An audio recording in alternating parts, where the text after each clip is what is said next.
My husband posted my body online against my will, and now I'm drowning in humiliation, searching desperately for a way to make it all disappear. Posted by you/brokenhearted temp. Last Friday, I, 34F, spent my evening with Kate, obligatory fake name, a young friend, 24F, from work, as she wanted to discuss something personal with me. I didn't think anything of it since we have a very personal relationship outside of work as well. As soon as I arrived at her place, the tension in the air was thick. She explained that she wanted to discuss a serious matter with me but didn't know how to go about it. I told her to just rip the band-aid off and tell me. She told me that she had found 2 recordings of a woman she believed to be me on a pornographic website. I told her that wouldn't be possible, but she was adamant that I was the woman in the recordings. And she was right. I've never recorded myself naked or having sex with my husband, but there I was in 2 recordings, one 7 minutes long and the other 4 minutes, both filmed in our old bedroom. As I rewatched every second of it, it started to dawn on me that this was my husband's doing. But I pushed that thought deep down because there had to be a reasonable explanation for this. Honestly, I left her place with my mind in complete meltdown. I could barely hear what she was saying, but she followed up with a text saying she had contacted the website about getting the videos taken down and that she would help me through this. She also said she was scouring the internet in case there were more out there. I came home and pretty much ransacked my house looking for evidence, and I found it. My husband had been using hidden spy cameras to record me in my most intimate moments. I then spent hours vomiting, crying, projectile vomiting some more, and begging God to let this be a nightmare. I am a deeply religious and fully veiled Muslim woman, and I have never been with anyone but my husband, yet all this time, he has been sharing my most intimate moments with the world. I don't know what to think or what to do. I can't look at him or speak to him. I've locked myself in our bedroom, pretending I have COVID. All I do is research how others have managed to get things removed, and it seems that when something is on the internet, it really is forever, even if I manage to remove it from this one website. I've been crying nonstop. He truly must be something demonic, as he is now talking about ordering some of my favorite foods to see if I have an appetite since I haven't been eating well. I am so unbelievably hurt. I don't know how to share this with my family or how to ask for help. I am crippled with shame, anger, and pain. Edit. Answering some questions. 1. My husband, soon-to-be ex-husband, and I share the same religion, race, ethnicity, and nationality.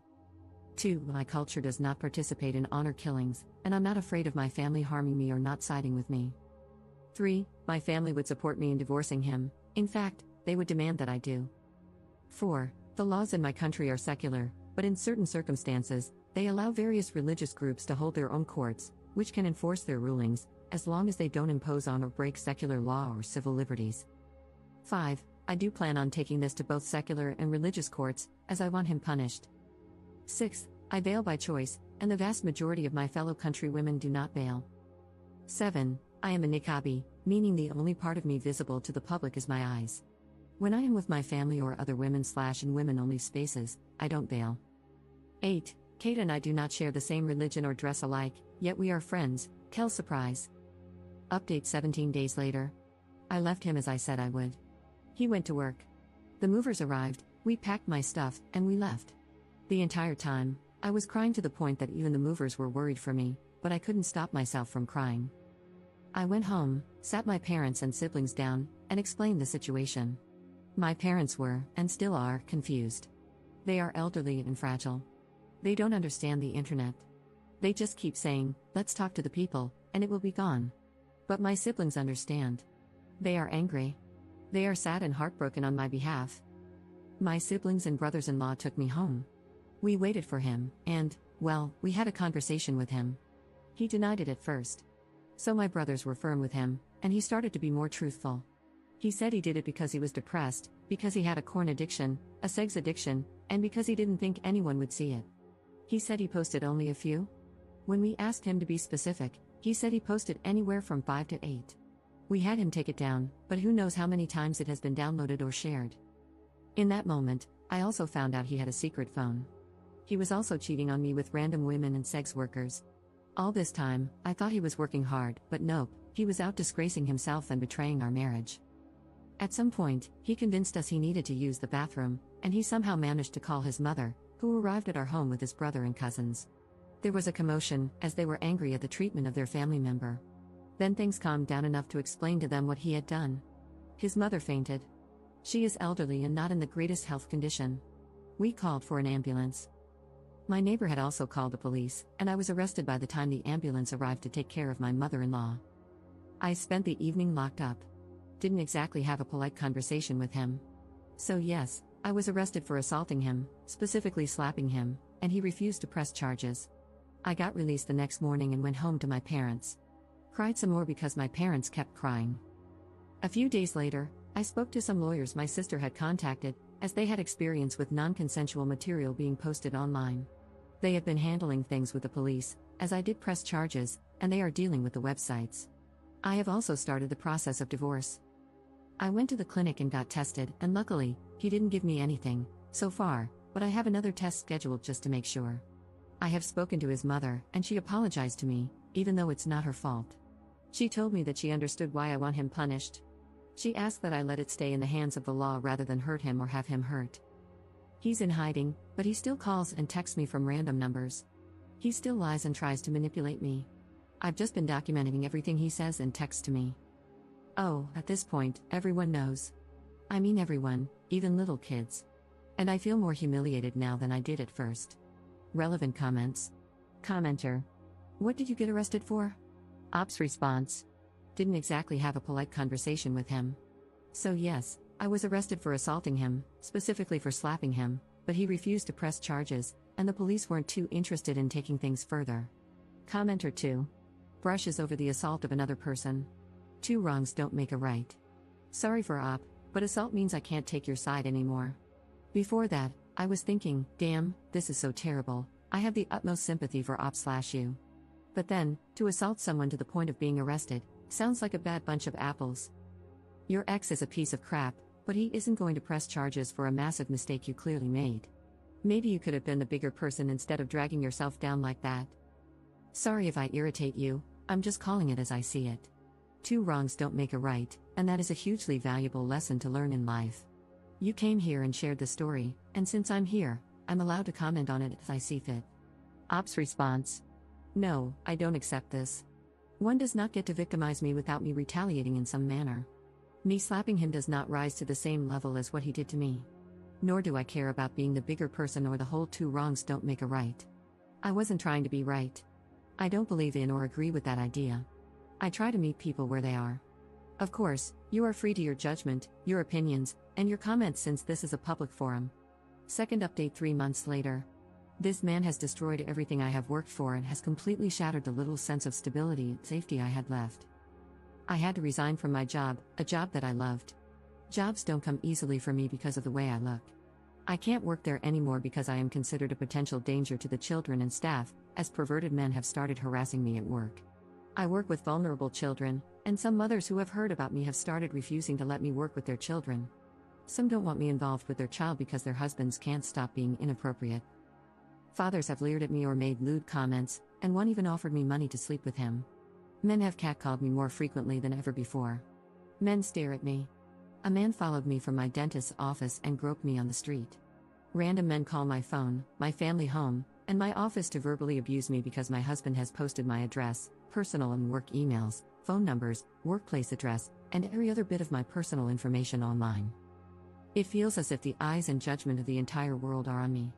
Yes, the vast majority of people are sympathetic, kind, and supportive. Many have reached out, from old classmates to former colleagues, neighbors, members of my religious community, family friends, his family, and many more who have expressed solidarity and kindness. But the crazies and perverts who believe him and are like him are bolder, louder, and much more noticeable. Then I found out from my lawyers and their investigators that he was drugging me and assaulting me as I slept. I suffer from migraines and insomnia and take medication for them. He saw my medication as an opportunity to drug me with my own prescriptions. He was actually bragging on a forum where other perverts congregate, boasting about how clever he was for drugging me with my own medication. They were encouraging him to do even worse things to me. My soon-to-be ex-husband has also decided to spread rumors that I was aware of the cameras and pressured him into posting online, and there are people who believe him. He also changed his mind about not pressing charges. I went to court. The judge and prosecutors were sympathetic and dismissed the case. It was a combination of my lawyers explaining the circumstances that led to me slapping him and his subsequent actions, threatening me, attacking me, doxing me, and blackmailing me by saying he didn't care about the slap and would drop everything if I forgave him. My lawyers used his own words against him, as he had written them in text messages and admitted in a recorded call that I hadn't slapped him that hard and that he'd only pressed charges to harm me. But his crimes against me are still being investigated by the prosecutors. Third update 3 months later. I wish I could say I was feeling better or doing better, but I feel awful and am still struggling with everything. It is still his life's mission to be as cruel as he can be and to stand in the way of every step I take. He is still refusing to work with my divorce lawyer, continues to be difficult every step of the way, and has run off his own lawyers. He is now in his third lawyer, and we are again starting from scratch in the divorce negotiations. He has been granted an extension by the courts due to his last lawyer dropping him just a few days before our hearing. As for posting non-consensual material, a trial date was scheduled, and he recently asked for an extension. He'll probably be granted it since his criminal lawyer dropped him too. So, in the last month, he has been dropped by both his divorce lawyer and his criminal lawyer. The man is on a roll. When it rains, it sure pours. My father passed a little over a month ago, and my mother is now in hospice care as she prepares to return to God. I'm sad but not shocked, as I've had a long time to prepare for this. My father had been battling cancer for almost 3 years, so I was as prepared as a person can be, and my mother's health had been declining significantly for years due to her dementia. My soon-to-be ex-husband decided it was a great idea to corner me at the venue where we held the after-funeral meal. He waited until I was alone and approached me as I was cleaning up. At that moment, I was exhausted and couldn't muster the rage to chase him off as I had done many times before. So, I just let him talk. He seemed almost decent as he rattled off a million excuses for why things were the way they were. He cried about how awful he feels for hurting me. Then he started telling me how he always felt I was better than him in everything, that I made more money, was better educated, had traveled more than he had, and that he felt jealous of my confidence. In the beginning, these were the things that attracted him most to me, but as our relationship and marriage progressed, they became the things he started to dislike about me. He also said he was angry that I refused to consider being a stay-at-home wife and mother, even though he knew from the beginning that I wasn't the homemaker type. He claimed he tried to be a good husband but that my refusal to bend or let him have the last say in things was a catalyst for his anger and need to humiliate me. He talked about how he had always struggled with addiction but thought marriage would cure his depression, porn, and sex addiction. He believed that if I ever found out, I would have never married him or would divorce him, and that angered him, pushing him to punish me for thinking I was better than him. He was jealous and angry about so many things. But when I said, "So you hurt me because you felt jealous and inadequate in comparison?" he lost his mind, started shouting, and said he knew I would react that way. I decided to refrain from commenting further and just let him spill his guts uninterrupted. For 3 hours, he made excuse after excuse for why he did what he did. But it all comes down to him feeling inferior to me, being jealous and angry that I dared to have a mind and life of my own. He admitted that right before our wedding, he joined an online men's group to help with his porn and sex addiction. One tip given was to make your own porn and watch that instead, but he knew I'd never agree to it. So, it was my fault he needed to spy on me. He claimed he never intended to share the recordings with others, but one day, I angered him so much that, as payback, he posted them, and it felt good. Every time I emasculated him by having my own mind or upset him in some way, he posted more. Eventually, he gained a following, with so many men asking him to post more that he started to enjoy the attention. Other men looked up to him for his sexual prowess. At the same time, his sex addiction resurfaced, and he fell back into the habit of picking up women or, when he couldn't get it for free, hiring sex workers. Then, I guess, it spiraled out of control for him. The more he spent on his addictions, the more lies he told, the more he felt like a failure for making me cover our expenses, and the more he resented me. He got stuck in a cycle of self-destruction, which only fueled his anger toward me. He also said he joined a support group for addicts and started going to an addiction rehabilitation clinic as an outpatient to deal with his issues, and that I should give him credit for that. He feels I should be proud of him for making this effort and that I should take him back since he's putting in so much work. He also believes I should appreciate that he hasn't stalked me since my dad died and that he is sincere in feeling this way. He genuinely doesn't understand why I'm not seeing how hard he's been trying these past few months. In his deluded mind, he thinks his honesty in our conversation should count for something and that I'm just a heartless beach for remaining stoic and unmoved by his tears and supposed vulnerability.